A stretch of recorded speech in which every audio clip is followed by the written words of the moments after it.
Por favor, su nombre, su profesión y cuándo saliste de Cuba. Mi nombre es Abraham Jiménez Genoa, soy cubano, salí de Cuba en enero del 2022 y soy periodista. Abraham, ¿me puede hablar un poco sobre la condición de la libertad de prensa en Cuba actualmente? Bueno, en Cuba no hay libertad de prensa.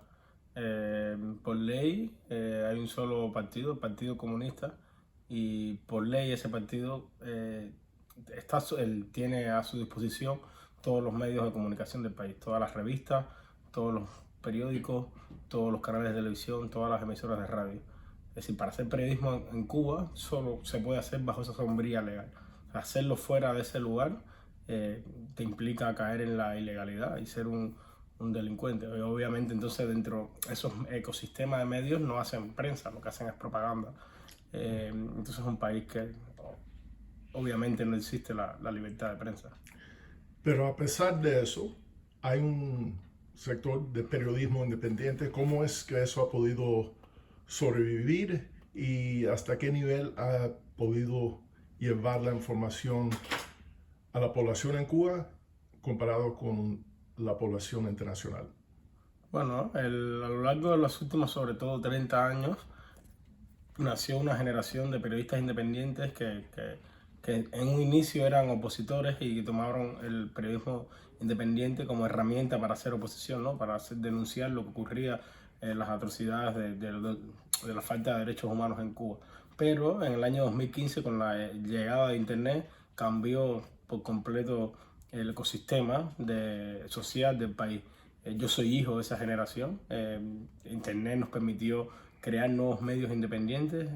Muchos, como yo, que salíamos de la universidad de estudiar periodismo, montamos medios independientes en un momento donde era alegal, ¿no? Porque el gobierno no tenía legislado el terreno de la virtualidad.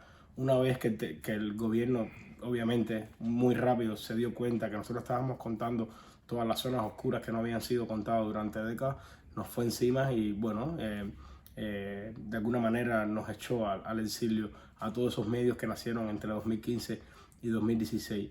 Y bueno, esa llegada de Internet ha facilitado que la gente en Cuba se ha empezado a informar, ¿no? De pronto no solo los medios independientes, sino también las plataformas, las diferentes plataformas, ¿no? Las redes sociales, Facebook, Twitter, Instagram. La gente ha empezado a ver una realidad que no estaba a su mano. Internet le ha dado esa facilidad. De alguna manera ese ejercicio de que el gobierno cubano hizo para jugar a la democracia, ese performance de darle Internet al pueblo, ha sido una suerte de tiro, un disparo en el pie. ¿En qué año fue eso? Porque ellos le negaban al pueblo acceso a la red 2000, hasta hace poco, ¿no? 2015.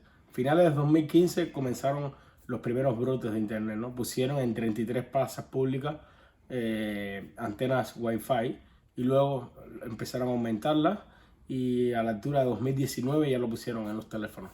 Ahora, tú mencionaste en la primera generación del periodismo independiente que la mayoría eran opositores que se convirtieron en periodistas, pero ¿conoces la obra de Raúl Rivero? Yo creo que eso es alguien que no cae dentro de ese esquema. Obvio, pues cuando digo, no quise ser absoluto, obviamente habían periodistas.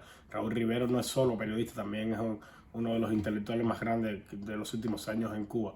Cuando me refería a la mayoría, ¿no? De las agencias de prensa, a la mayoría de los medios que existían en ese momento. Obviamente Raúl no entra en ese saco. Pero él tenía un papel importantísimo en el periodismo independiente en esa primera época. Sí, total.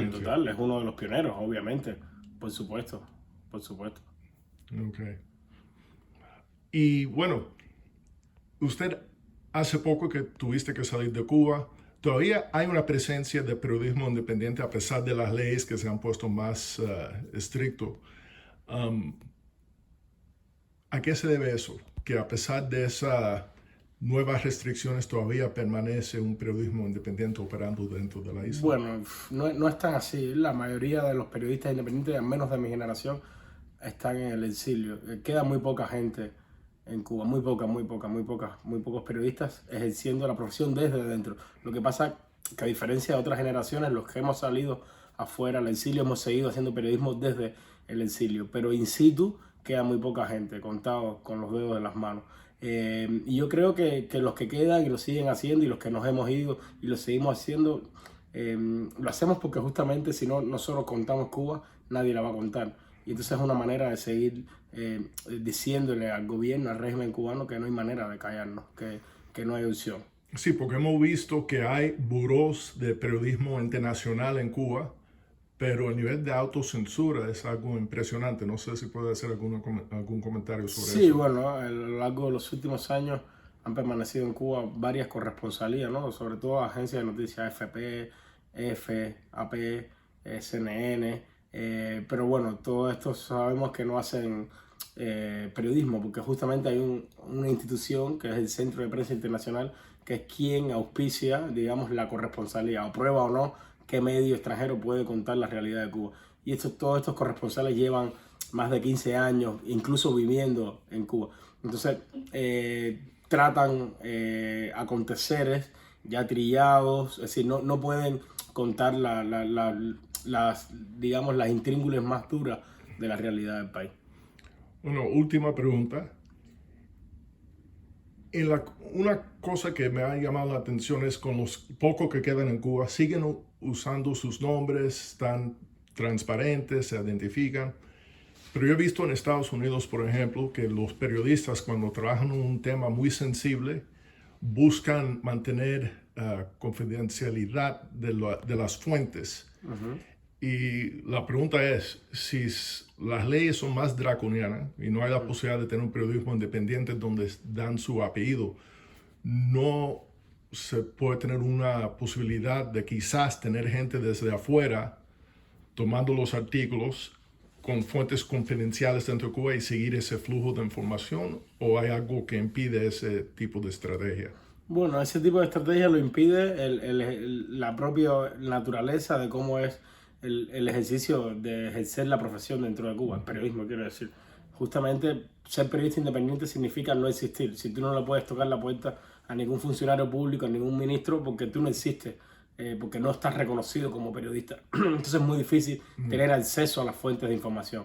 Entonces yo creo que ni siquiera se trata de cuando firmas un artículo o no, que sí, que ya eso es un problema. Se trata del acceso a la información que está negado por ley en Cuba. Muchísimas gracias.